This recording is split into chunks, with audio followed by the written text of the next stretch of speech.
This is the Off the Break Podcast, your podcast dedicated to current movie theater news, operations, and insights from the people that book the movies. Now, here are your hosts, Cody, Kyle, and Ken. And we're back, podcasting brethren. I'm in the studio. This is exciting. You had 2 days off in the middle of the week. Yeah, no one would have known. Yeah, nobody would have known, but you guys knew. You knew I wasn't here. Yeah. We didn't know except for the bright red face you got going on. I know, Too much pool time. I don't know if anybody can see my... Is that what happened? You told me it was a business trip, boss. I was conducting personal business on a trip. Sure. On a deck chair. Yeah, I was. I made the fatal mistake. I took my son and we went for a little mini pool vacation at the hot springs, the local hot springs here. You took the fatal mistake of bringing your son? Yeah, because I made sure that I put sunscreen on him head to toe, lathered up, and then I forgot it for myself. And then I get down to the pool, and not only did I forget it for myself, but I forgot it up in the room because I had to take down all the pool toys myself. Because that's what happens when you take a 6-year-old. There's floaties, there's no toys. accountability. There's water, so we can take water breaks. I had to make sure it was iced. Mm-hmm. There is all the towels, all the extra accoutrements of pool time, and no sunscreen for mom. Because I left it on the bed where I had been lathering him.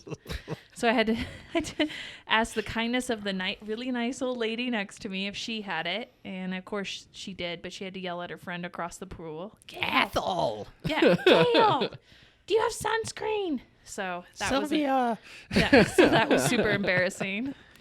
But no, it was really good. Got some sun. I mean, it's like the first time in a month that it's not rained enough. That's true. That I could actually sit out in the sun. You weren't flooded out like what we've been experiencing Finally here. hit our sweet spot in summer. Yeah. Where it's sunny. It's sunny, but not too hot. Not like wildfire, fires of hell hot. Well, it helps when it rains for a month straight. Yeah, that's really nice. And then it just right up into the 80s and 90s. 80s is perfect, and then or at least like low 80s for me. Like even high 80s, like I start dying. I could never do like a hot weather state. That's for certain. No. So I got some energy for this Folks podcast with your today. thin northern blood. You have it too. 80s. Yeah. 80s is where it starts for every other state. No, that's where it should end. That's it what should they be. get. That should be the They end. get that in February. I remember being a kid and praying for 90, like just 90 days, not a whole bunch, because those are the days you could go float the river and the river wouldn't be so cold. It's true. And now Perfect. it's like, please, like no 90 days. I can't handle it at all. 89, please. Yeah, just cut it off there. Welcome to the Off the Break weather forecast.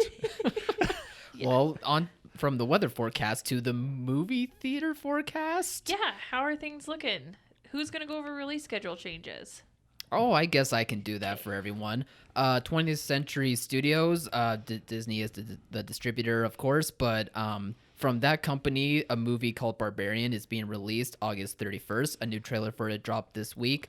Looks to be a horror thriller. Could be interesting, I guess, for the end of August, maybe. Maybe that could be able to draw in a crowd. That's great. Disney really knows how to promote horror films. Yes, they're so good at it, especially 20th century titles. Yeah. So get through gritted teeth at that point, I guess. Good luck with that one. Sony Pictures, meanwhile, also are going to be releasing a smaller movie called The Invitation. Based on the synopsis I read, it sounds like it's like a romantic drama. So that's going to be coming out August 26th. And then a Steven Spielberg movie called The Fabelmans just announced that it's going to be releasing in New York and LA theaters November 11th. And then it will release wide on November 23rd. So Thanksgiving. Who's distributing this?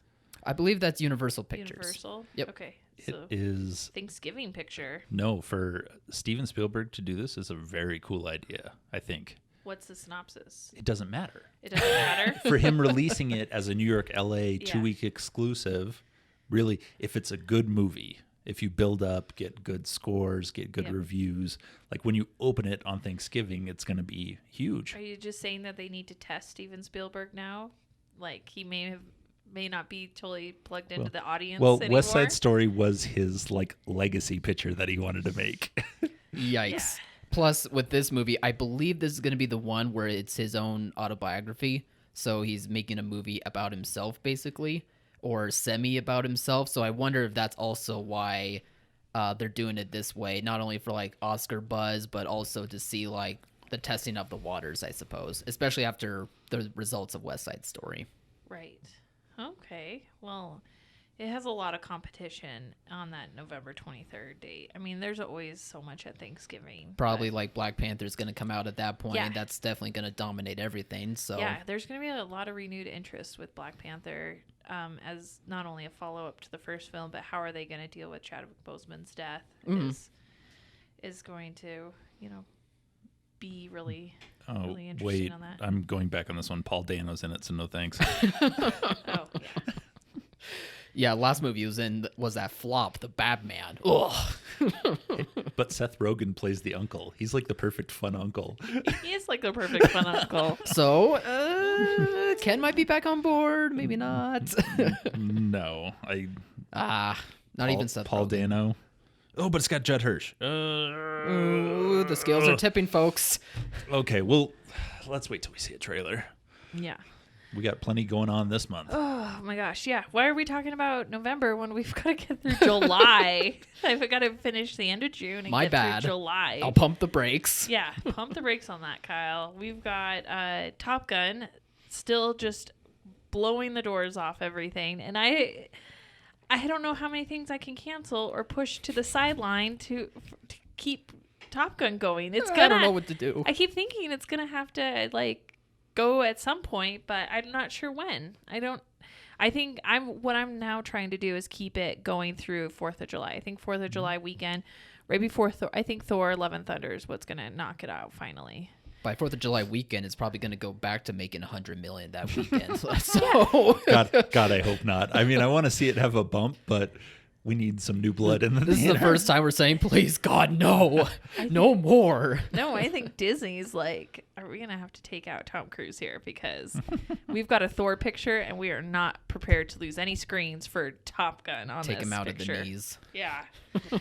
So that is, I mean, it's not really a bad issue and it's not really an issue at all. Mostly, I think what we're seeing, and we talked a little bit about this on last week's podcast, but I had more thoughts on it since then. I feel like if we look back through each of these weekends, you probably are seeing very similar amounts of admissions. So say like 500 people over the weekend. But I think what we're really seeing is that 500 people, although steady, are just going to 2 or 3 films. So this goes back to our dark screens discussion. But From I don't last know week, yeah. if it's necessarily dark screens or if it's just multiples of the 2 or 3 films. Like, I think some independent exhibitors, maybe instead of needing to be comfortable with dark screens, which might be the off-season time, in summer, might not have to be comfortable with if I have 8 screens or 12 screens, but there's only 3 movies that are playing that people are going to see. Does variety matter? When I, as a person wanting to go see Top Gun, do I walk down that hall and be like, oh, I'm not going to not see Top Gun because there's 5 other films playing? Like, am I going to be weirded out? Am I going to not go to the movie theater because there's not variety? Like, I don't think anybody goes anymore and looks and it's like, what am I going to watch? I think they go for a purpose to see something, and I think that's why we're only seeing 2 or 3 films with all the admissions at them. No, That's why they go so early. Yeah, I'm scheduling with an 8-screen theater, and we have, on 7/8, we have Thor, Minions, and Top Gun or Jurassic on one screen. Yeah, whatever holds up the best. Yeah, and that's it. And that's it. And that's it. Because 4 screens of Thor, 2 of Minions. 2 or 3. Yeah. Well, yeah. 2.5. 2.5, and then 1 or 2 of the other. Yeah. And that's it.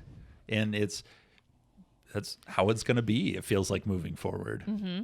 I mean, But I do wonder if like the landscape of theaters versus streaming is going to play a role in whether theaters can do that. Like if this continues, which it seems like it will be, then it probably would be a no-brainer to move forward with that type of mindset. Well, it makes sense. If you only have 3 films that are theater exclusive, those are probably the 3 films that are going to play the best in the theater. Yeah. and if you have something that doesn't work, like Lightyear, doesn't open on to a huge number, you eliminate the screens. Yeah. And for the next week's movie. Right. You just don't give it as many. And then that just opened up more holes. I just wonder if people got so used to having to see a full marquee of variety. Like, I have to have something for older demographic and something for teenagers and something for the ladies and something for kids. And like, you just start putting everybody into these certain demographics. And the reality is there are people that are movie goers and then there are people that are not movie goers. And the movie goers are going to pick their couple films that they're interested in. Yeah. But while the movies, everybody technically is a ability to be a customer. Anybody can come to the movie.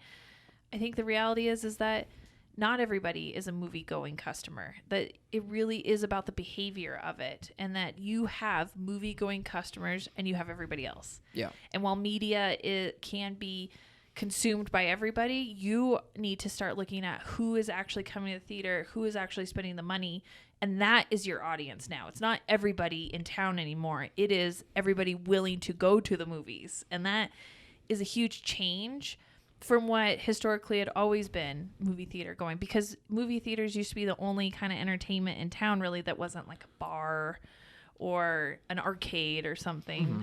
And so now we've got so much competition that you can't compete. You can't compete with the video games. You can't compete with live sports. You can't compete with the streaming services.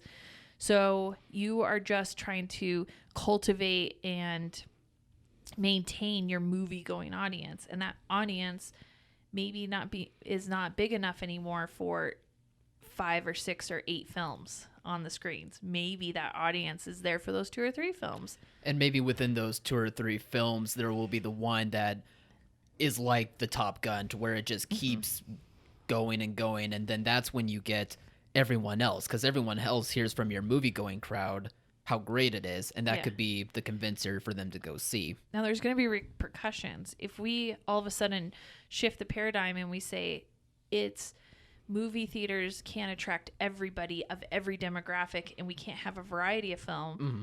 Are studios then going to not make a variety of film? And that's, and that's kind of what we're seeing. I think that's what people had for so long and been so upset over comic book movies, because there's just no variety. We're not growing up. There's nothing for adults. But nobody's going to anything else. So I had this conversation with a theater trying to figure out, we have Minions opening on 7/1 and then Thor on 7/8. So if you're a single screen theater, you get one or the other on the opening date. You can't have them both. So they're trying to figure this out. I'm like, well, we haven't had a kids movie since Bad Guys or Sonic. Right. We haven't had a kids movie in 2.5 months. It's like, yes, but you open Sonic to X amount and you open Doctor Strange to 2 times X amount.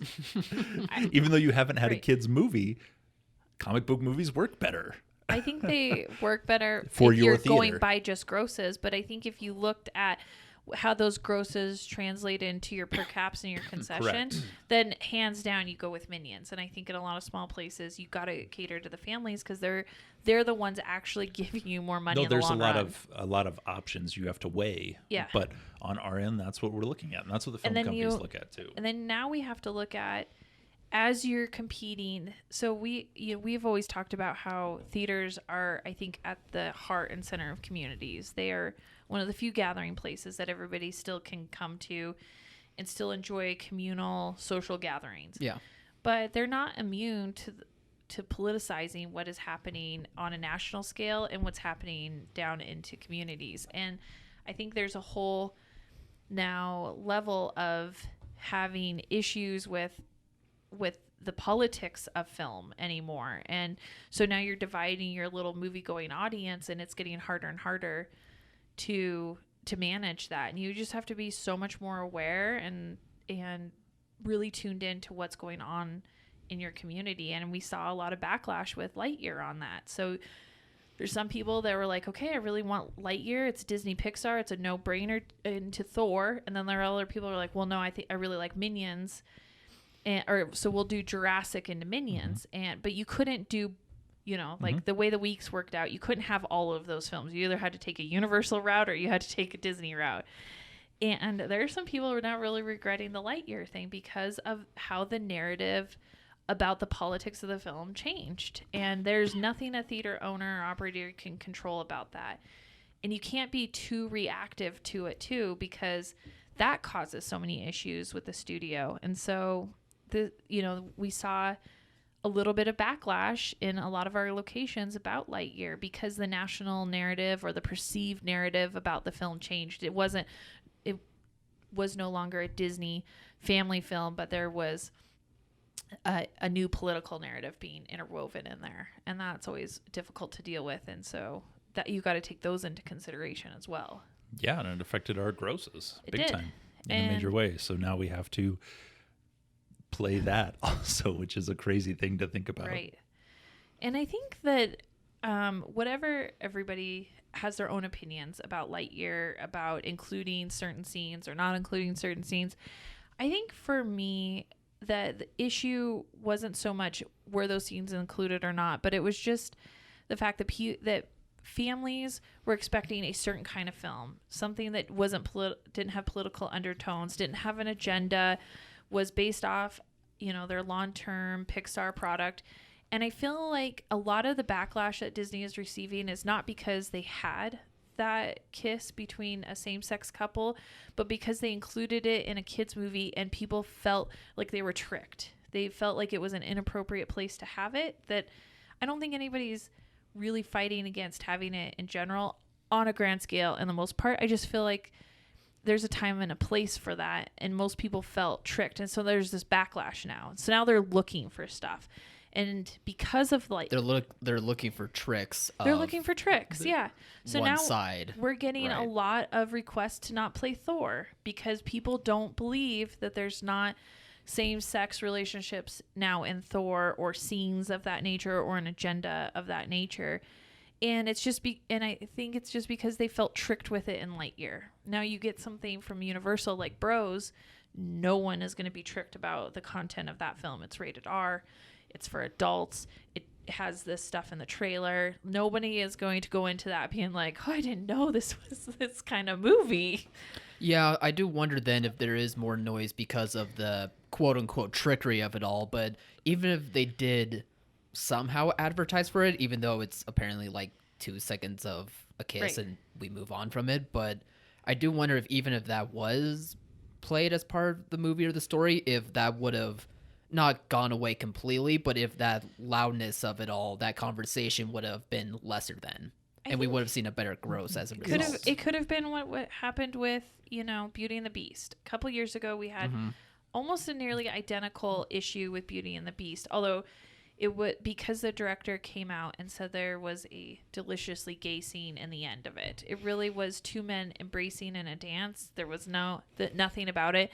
A longing glance between the two. Yeah, nothing crazy about that. But we had so much backlash. So the national narrative became thus that some theaters refused to play the film without having ever even seen it. So it's not like we haven't been here before and not been here Skywalker before. did the same thing. Right, with Correct. Disney. But the theaters that chose not to play the film was one theater in Alabama. Right. At the end of it. But that was, you said a couple years ago, that was 2017. Yeah. And that's look how where we much are now. That's how much things have changed. Wow. Where there was an actual, a backlash that was on the news channels was one theater. Yeah. And now it's grown. It's grown pretty substantially. And yeah.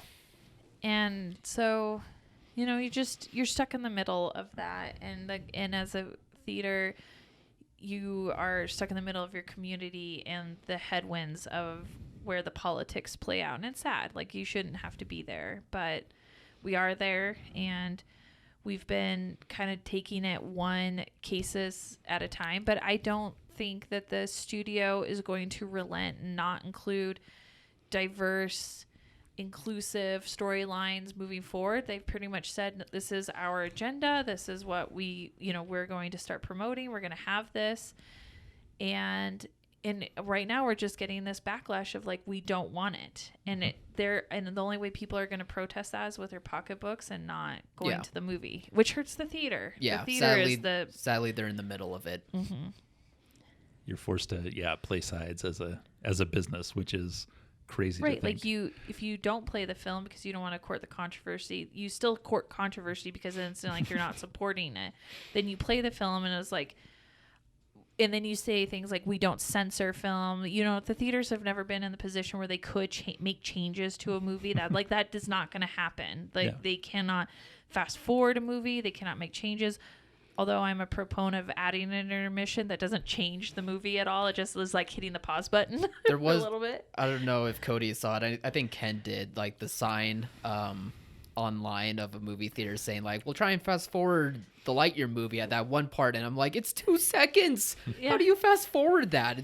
And how do you program that? Yeah, that it wouldn't you mess can't. up the soundtrack.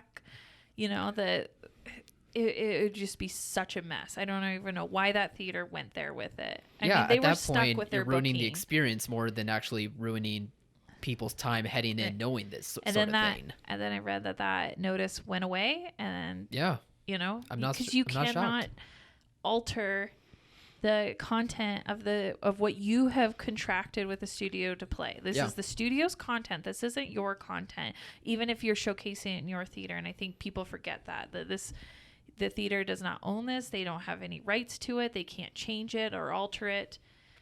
And It's definitely a in the moment business decision that Right. is unwise. They are worried about ref- people showing up to their theater rather than the overall consequences of having these deals with a big studio. right, and it's very reflective of or reflexive. Is that what I'm trying to say? Reactive. Oh my gosh. Reactionary? Reactionary. Yeah, you need to like keep calm in the midst of that storm. You Yeah. can't do stuff like that. These are reflexes. These are reflexes. I mean, I Yeah. guess you can't use your knees. That's fair, but Can we never move- seen it with an Can we elbow move before. off of this subject and Yeah. talk about the new stuff this week? Because we have 2 really decent openers. Yes. Yeah. I do. It's looking Elvis good. and Black Phone. Now, I always thought that Elvis was going to be the bigger of the two because it looks more fun. And I think we're seeing that a little bit in early pre-sales, but Black Phone could easily still have a lot of walk-up business. It is a horror film. It's getting some really good reviews. It's got Ethan Falcon in it. I maybe have a personal bias against this because I don't like horror movies, especially when they hurt children. And Yeah, don't go see this one, Cody. yeah, Don't. and I don't like it when they hurt little boys because I'm a mama of 2 boys. Don't go and see it's this just movie, Cody. Way too close to home for me on this. Yeah. Like, this is my worst nightmare Yeah. scenario. Cody won't watch it, but Kyle saw it. Yeah. I did. I'm going to be seeing Elvis on Sunday, and I am actually pretty excited for that one. But I was able to go see The Black Phone yesterday. Oh, Kyle. Is it good? Like, it's getting positive reviews, and I'm like, how? How is this happening?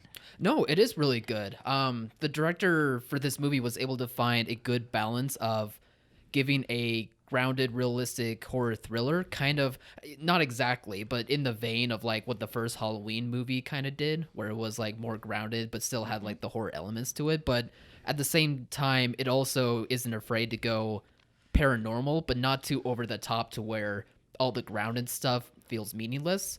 So it does a really good job at the beginning of establishing its characters, especially the young boy who we follow, because he is the one that gets kidnapped. But in the movie, he gets thrown into this soundproof basement of this guy's home, and to escape, he tries to escape with the help of these voices, these paranormal voices of previous victims through a phone in the wall, because it's a dial-up phone from like the 70s, because it's taking place in the 70s. And it does a really good job at being able to deliver on really good paranormal scares, but it's not the focus of it at the same time. Like, it does a really good job at letting you buy that this really young boy, while he's shy and timid, does have like the smarts and the capabilities to be able to pull off the escape from like this guy who is played by Ethan Hawke, and he does a great job at giving this terrifying presence. It's not so much like a character that has like these complexities that the movie is trying to have you understand about him, but it's just that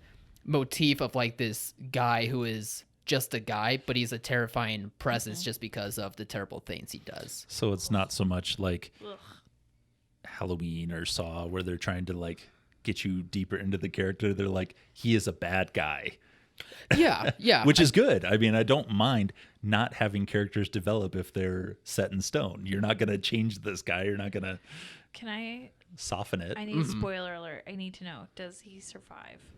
Yeah. Does he kill the bad guy? It's a really satisfying kill. Oh, it's really good. I'm not for this movie. I feel like that's the only way this I'm movie is not- gonna work. I'm not too worried about spoilers. Only way. It's really satisfying. It has you at the edge of your seat. I know I was holding my breath, and then once the final blow happened, I was like, okay, I can breathe again. And it was probably the first time in a few years now to where I've been in a horror movie to where everyone was on the same page of what was scary and what wasn't. Like, there's many times in horror movies when you're watching in theaters to where there's the one guy who's terrified of everything, and there's the one person who doesn't even flinch at anything. But it does such a good job at setting everything up within this movie that when when all of the scares do deliver in the second half, especially some where normally it probably could come across as cliche, like they actually do hit because they I guess because they deliver it so well. Like they gave us create the tension. Yeah, they create the tension and they give you enough of a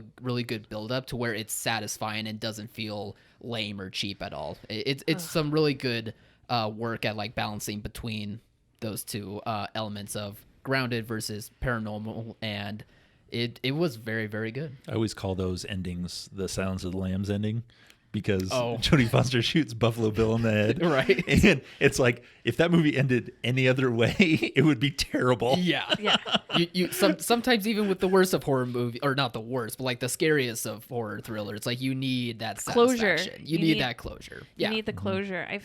I feel like that was the only way this movie was gonna do any business, because we would know right away Friday night if the drop off between Friday and Saturday was such that the ending could have affected that. Like if it was a bad ending where the kid didn't make it or the guy got away, or I could see where you would see a massive drop off, because the material is so sensitive. Like it's so close to home. Yeah, there's definitely moments in there when even I was like clutching my pearls and was like, oh geez, they're going there. Okay, that's cool. But no, it's really good, and I'm just glad it was a good change of pace from some other horror movies that I've seen, to where it's like so much about like the horror CGI spectacle of it all, that this was much different than that, and much more grounded, much more believable, and I was really happy about that. And it seemed like audiences that I was around also were happy about that. I like how it took something that is so close to being happening in real life. The scenario, there is a bad person that takes kids and tortures them and kills them, which is so awful. It's like, why do we want to put that in our head? But I think adding the paranormal element to it makes it a story we're seeing then. I'm glad you brought it up, because I was thinking the same thing this morning, actually, that it's not completely...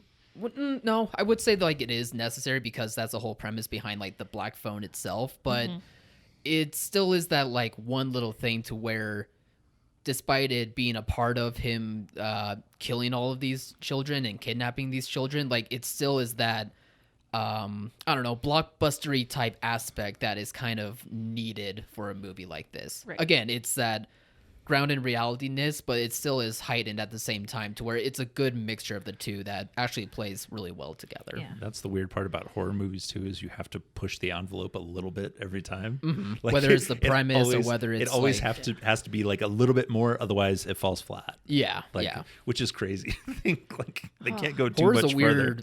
is a weird, not a weird genre, but it is like one of the more interesting ones I've come to learn because of what you just said. Yeah, I had to look up the Thursday night previews. It's actually way closer than I thought it would be. To Elvis? Elvis was 3.5 and Black Phone was 3. Well, That's good. I think That's that's very probably good. because there was probably an extra show of Black Phone for every one show of Elvis in there. I mean, Elvis is like 40,000 hours, so yeah.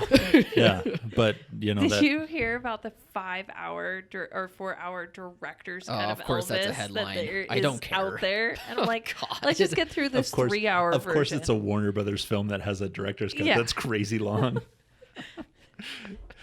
That's, So whatever. We'll have to talk next week. I won't be here. I'll be again gone, and so it'll be you guys. But one of the things you'll have to talk about, Kyle, after you see Elvis, is should it have an intermission?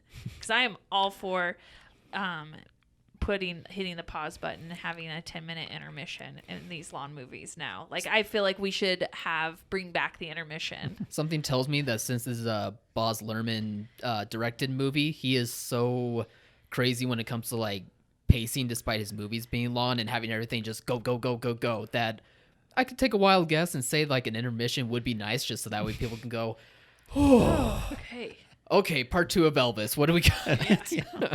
The later years. Okay. Yeah, cut it off.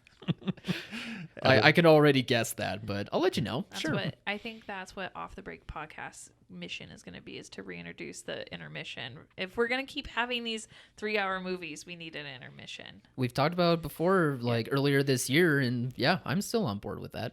If you walk out of the movie, though, after the intermission, you don't get a refund.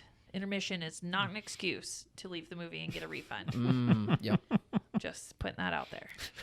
Got to be careful with I got to it. start creating rules. If this is going to be our mission, we've got to set some boundaries here. I haven't seen one in forever, and then I just rewatched Godfather Part 2, and it has an intermission card in it. Oh, Which is awesome. I was like, yeah. You're like, thank you. Get up from your own couch. I know. It was crazy. I was like, oh, yeah. That's what that nice. feels like. You know, you're transitioning to another part of the film. I mean, something the director would have to put in. Yeah, I think if they keep an eye towards it, they could pace it really well. That way you're not inserting it on a huge cliffhanger or right in the middle. Or maybe you are. Maybe you are putting it in those spots. That would be up to the director. Yeah. I probably wouldn't do that because you don't want to hear like, "Oh, come on," coming out of the auditorium like in unison. But I would love to see breaks in these movies and then have it be like a completely different film in the second half. You know, you have this like a tone shift. Yeah. Oh, yeah. This strong drama that turns into a shoot 'em up action movie after the thing. You're like, is this the same movie? Did I go in the wrong theater? Boy, I never know what I'm going to guess. Or it's animated. Yeah. Oh, all right. We have anything else on the schedule, or does that wrap it up? That kind of wraps it up. No, I think we've got 2 solid performance films this weekend. Not huge, not blockbuster, blow them out of the water, but they've got 2 good weeks to make their. And then we've got 2 monster blockbusters, Oh my gosh. Back to 7-1 back. and 7-8. Yeah, Minions and Thor. Mm-hmm. I mean, and then it'll be back down to smaller but really good, solid film after that. Just 2 franchise summer blockbusters like gosh. we Yeah. haven't had in a while. In a while? What are you talking about? Remember we just had 2 weeks Jurassic. ago? What? We 2 in a row. This is what it is. Well, after those 2 died down, Top Gun Yeah. will come back again, so don't worry about it. Tom Cruise always Top comes Gun's back. never left. There's- That's the problem. Yeah, exactly. Mission Impossible literally has 2 parts because he is back. He is back. You gotta love him. No, I've just been so happy with seeing the theaters come back in such a good way this summer. Like, Yeah. the idea that we had to maybe not open something because product, like a film was doing so good. It's been years since I've had that. It was just getting more back into a normal pace is just been awesome. What's also crazy is just the stuff that we've been getting. I mean, maybe, the large gap when it comes to 2020 is a part of it, but the majority of these movies coming out have been pretty good. Like, good if not great. Like, there's only maybe 2 I could think of that weren't good. Additional but- time for editing and reshoots and things like that. I mean, maybe, but... Or if it's just a major coincidence, I'm not against it. What do you think the bad ones were? Morbius and Fantastic Beasts. I mean, I didn't particularly like it, and it didn't Maybe throw perform that well. Downton in there. I mean, just I think in it was a performance-wise. good but movie, but no audience anymore for it. I'm just talking about, like, the films themselves, The films not so much, like, the performance Yeah. of them. Morbius. Poor Sony. they need to They make tried. Yeah. Marvel, like they need to make a standalone film with Randall Park. Well, as- yeah, no matter as what the it is. FBI agent or whatever he is. Yeah. They also need to make a standalone movie with the detective from Morbius. Oh, the guy with the glasses. What Yeah. was I forget who his name is, but yeah. Al Yeah, those are the something, but 2 we need. They put those in a crossover universe where they're just all sorts of mystical like Marvel shit happening, and they're just like, what is going on? We just need the reactionary guy. Yeah, we just Those guys are always great in those types those of 2 together movies. teaming up. I think Fantastic Beasts was bad, but it was a good wrap up. Like, I would not be surprised if there's not another one. Like, I think they're would be deciding okay that with still. New management is probably looking that over still on Warner Bros. Side. Yeah. They have this giant property, and they're like, yeah, remember when this was good? I think they've got a bigger issue with Ezra Miller in the Flash movie. That's their huge big controversy that they're gonna have to decide on what to do with. Every headline about that guy just keeps getting more and more crazy. I can't believe this person exists. Yeah, all the DC properties that are out right now have issues. Aquaman's got reshoot issues, and oh right, yeah. Amber Heard in Aquaman. Yeah, We've got Ezra Miller in the Flash. Dwayne Johnson's clean, so that's coming soon in they're October. Just worried that it might not do well because it's a Shazam, first of its. Zachary Levi. That Shazam should be great. Yeah, he's no, it's so cute. It's a cute movie. Yeah. I like it. He's so boring. He's not Yeah, but he's better than He's Ezra fun. Miller. Yeah, He's fun. he's fun. He brings a lot of energy to that character. Plus, he seems like He's a nice guy. enthusiastic. And I like feel that, like he's a human, wacky, waving, inflatable arm flailing tube man in that movie. Would you rather have that or dark and serious Robert Pattinson? Yeah. Which one's more boring? Come on. They can both go to hell, as far as I'm concerned. Unless Zachary Levi's playing Kurt Warner, I don't care. That's the only role he was born for. Yeah, he was. If Kurt Warner doesn't play Kurt Warner, it's Zachary Levi. End of story.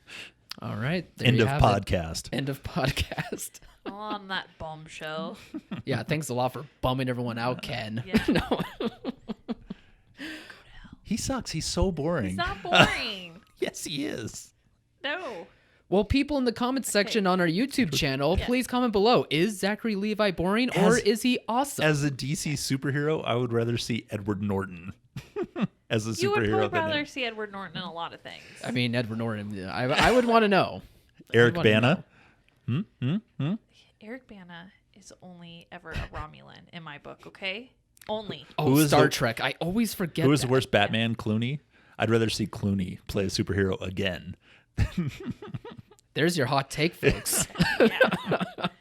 And on that note, we'll catch you later. Yeah. Have a good weekend. Bye.